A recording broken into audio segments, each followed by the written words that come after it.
Посредником в этом вопросе выступили США. Для американского президента Джо Байдена это могло стать крупнейшей внешнеполитической победой. Роль медиатора могла добавить ему крайне необходимые политические очки на фоне приближающихся президентских выборов. Однако перспектива мира между евреями и арабским миром пришлась по нраву далеко не всем.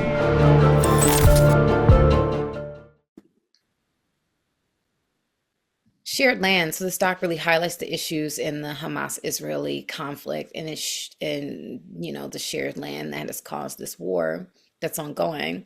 And you see in the first account video about the conflict, that started the war and the things that are happening throughout it. It was really jarring. As often as this conflict is featured on the news, it becomes difficult to follow a lot of time with all the political jargon and the opinionated feedback. But this format really spelled out very specifically a certain point of view very clearly. And you really got to see the emotional responses of the victims' families and, the tragedy that is to witness. And overall, this was a very informative, but also a highly emotional documentary. This was a very well thought out and constructed documentary. It certainly presents its case in the subject matter very well. The overall edit is great. The pacing is fantastic. The footage is very good too, and I think the message is quite clear as well. Really hits all the markers of a quality documentary and really drives home its message.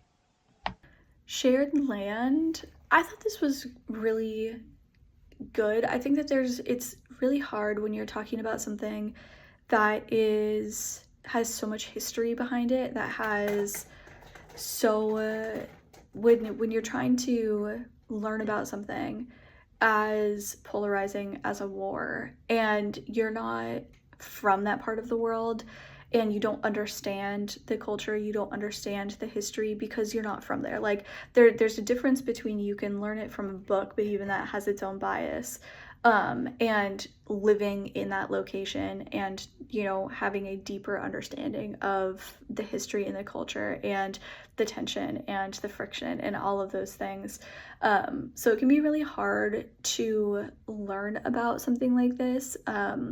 Especially, like I was saying, if you're not from that part of the world, just because it's hard to know what is being reported through a bias. It's hard to know what parts of history are actually affecting it and trying to get the full picture of what is happening without being really skewed one direction or the other are all incredibly difficult things because as humans, whether they're conscious or unconscious, we do have bias. We do kind of see everything through not only the filter of our experiences, but when things are being reported or told, especially in this kind of 24-hour news cycle where there's always something going on, there's so much going on in the world that it is incredibly difficult to kind of glean a full picture of a situation.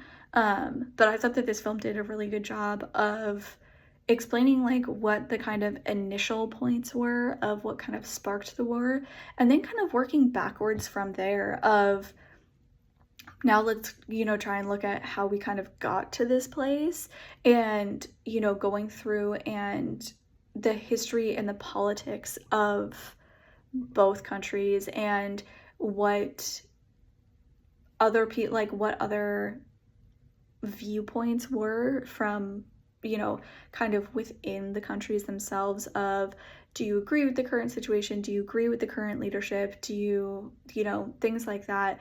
And it just gave a more nuanced, less black and white view, I think.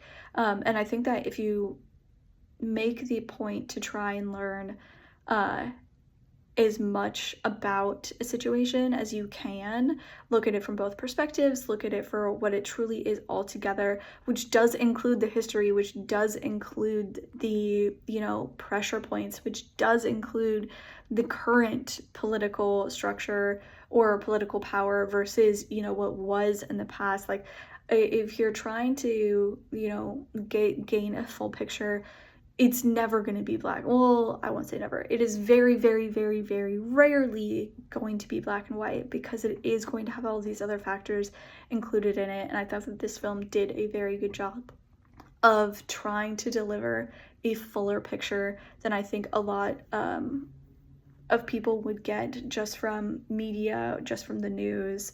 So I thought that that was really well done.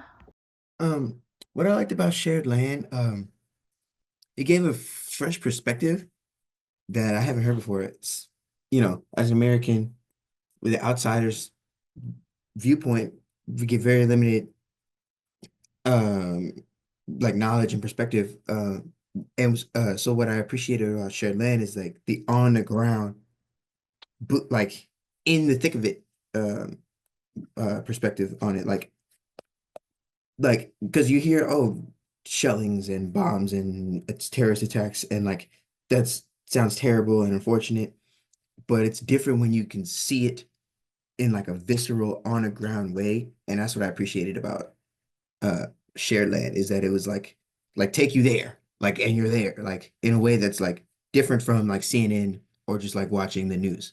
And that's what journalism is.